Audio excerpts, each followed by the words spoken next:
Hey everyone, Mike Miller with the Herald Times, joined by IU basketball columnist Jeremy Price, coming to you from Carver Hawkeye Arena. It is a late night. I'm going to get this one right. This is take two, actually, of the Scoop Talk. I screwed up the first one. I'll take full responsibility. Coming to you from Carver Hawkeye Arena here in Iowa City after a 96-90 overtime Indiana loss to Iowa. Indiana's fifth straight loss, seventh in their last eight.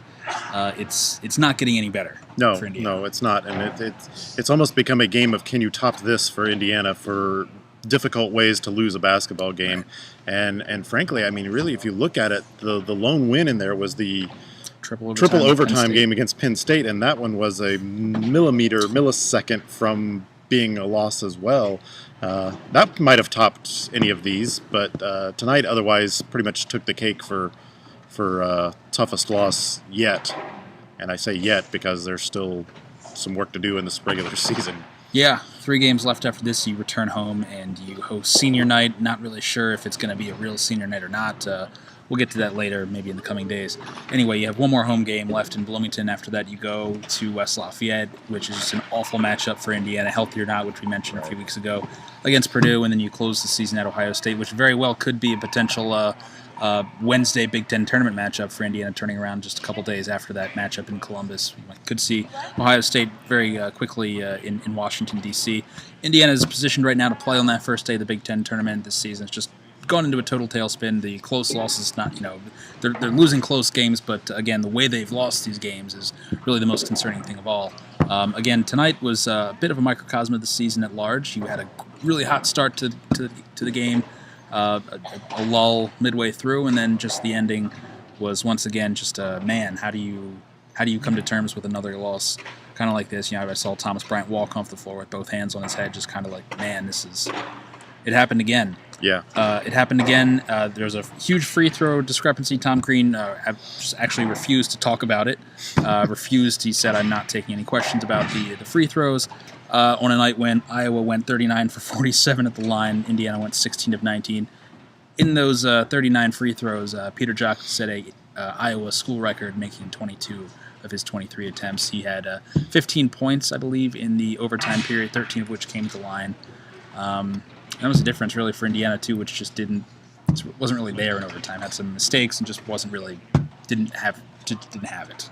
Yeah, they didn't, but again, it was another one of those nights where you could cherry pick any one of a number of things that were costly in this game for Indiana. And certainly the free throw thing was a big deal, but I mean, there were 57 total fouls called in this game. It was just a complete whistle fest in the second half.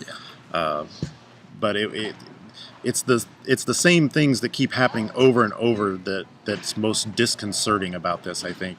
You think that Indiana should learn. You look back at that game last week against Minnesota, and obviously there were a number of plays, but the one that stands out was the last play, the failed block out by Indiana. And then here you are midway through the second half tonight, and it's like deja vu all over again. Was that the Bear dunk?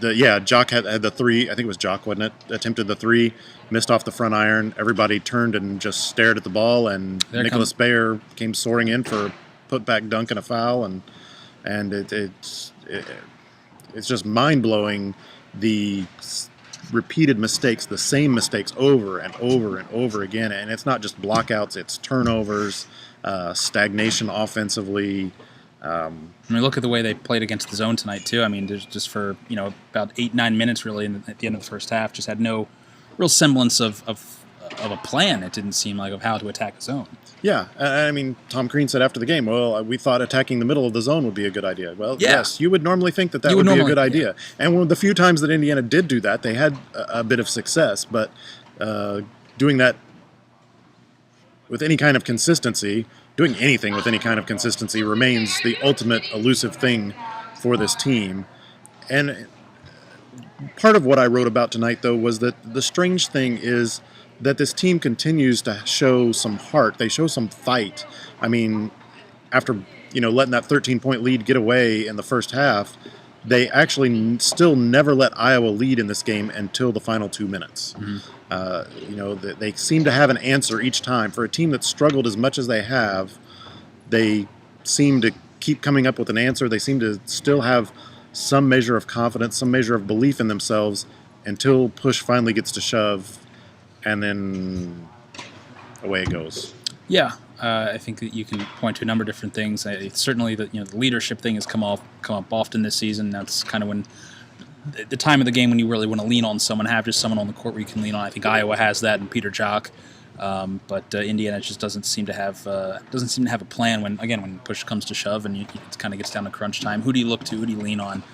No one really takes the reins of this team, and again, you could, like you said, you can pick any number of different things to really pick apart and look at in this game and many others down the stretch here. Really, this entire month of February, it's just kind of one thing after the other, and the same old story with this team. Yeah, I mean, you see, Thomas Bryant wants to take over in situations and do things, but then sometimes he's limited. It's like the only way he can get the ball at times is to come out to the three-point line and shoot jump shots, which, he made a big three tonight, and he's capable of doing that. But what you'd rather do is get him the ball on the block, something that, again, add it to the list of things that this team just seems unable to do on any kind of consistent basis. They'll do it one or two times and then go away from it again. Deron Davis had some nice moments as usual tonight. I'm not sure he touched the ball on the block down the stretch at all. Just kind of disappeared. I think he had a dunk on a press break finally when they figured out how to break the press, but I don't know. It's an exercise in frustration with this team right now, and I think it's an exercise in frustration for fans to watch. It's an exercise in frustration for us to watch, and it's clearly an exercise in frustration for the players and Tom Crean right now, because they know that they're capable of better than this, and they know they're capable of winning these games, because for as many mistakes as they make in these games, they're still a play or two away at the end of games from winning it, but the same breakdowns over and over again. Yeah, and it was, this too on a night when, you had your secondary scoring there too, as Rob Johnson bounced back and had a really nice game. I think led Indiana with 19 points, 7 assists, only 1 turnover. So it was a nice bounce back game for him, and with that too, you had James Blackman shooting well, and Josh Newkirk made some plays. Thomas Bryant was there at times, but then again, you can point to just the bad outweighed the good yet again in various numbers of different realms here for Indiana. Well, I think the number that jumps out to me is look at the three-point attempts. Indiana was 10 of 29. Not only did they shoot poorly, but they attempted 29 three-pointers. That indicates a little bit of settling, and I know some of those came late, but I would say not the vast majority of those. Let's see what. I almost kind of think too that some of the pressuring and some of the traps that they saw late in the first half at times in the second, maybe that wore them down at times too. It might have, but if you, the biggest thing I saw was that the failure to take your time and just do the fundamental thing to break that press. At times they let that press speed them up, which is all that press is really trying to do. 90% of the time that press is not really designed to get a turnover. It would love to get a turnover if you'd like to gift them one, but it's really just designed to make you work and take time off the clock. And Indiana, when they were patient, were able to do that. And sometimes you could break it down for a layup or whatever, but if not, you break the press and then you reset in the offense. But it just wasn't there consistently yet again. I keep coming back to that, but that's really the only thing you can say at this point. No, I mean, you see him once you get Indiana in a half-court situation and you can kind of force them to play the shot clock, it's like they don't really have a plan once it gets late in the clock, and they kind of panic. And I think that's when you see turnovers, when you see them unable to get the ball where it needs to go, and that's when you see a lot of the same problems kind of surface yet again. Yet again. So, yet again, that is kind of... I think I used that phrase in my story, yet again, because, again, this entire month has been a very similar story. The tone of this season, which is, again, in just a very steep downward trajectory here as we enter the final week and a half of the regular season. It's not getting any better, as we mentioned earlier. Yeah, I think if they were going on the road again after this would be really difficult to bounce back from. I think the only saving grace is the fact that they get to go back home and celebrate senior night in whatever fashion that takes. But it kind of gives them something to rally around. I'm sure they're going to rally around this idea of Colin Hartman, senior. Let's send him out right. Last home game. Let's get this going in the right direction. So it sort of gives a rallying point. How much that pays off, I don't know. But, we're talking about a Northwestern team that, while they look poised to make the NCAA tournament and handled Indiana in Evanston, they've also lost to Illinois twice now. And Illinois came in here and beat this Iowa team, which Indiana couldn't do, so maybe we shouldn't be so optimistic, but I don't know. Well, heck, I mean, you talk about going home and having that rallying point, having that ability to go home and, again, kind of circle the wagons once again. Man, that we'd be having a whole different conversation if a couple plays went the other way. At Minnesota, you get a couple more plays here today, you're possibly looking at winning. Then we're talking NCAA chances again, and now... And then you go to Purdue after that, which is, man, it's like, yeah, you need a blindfold for that one.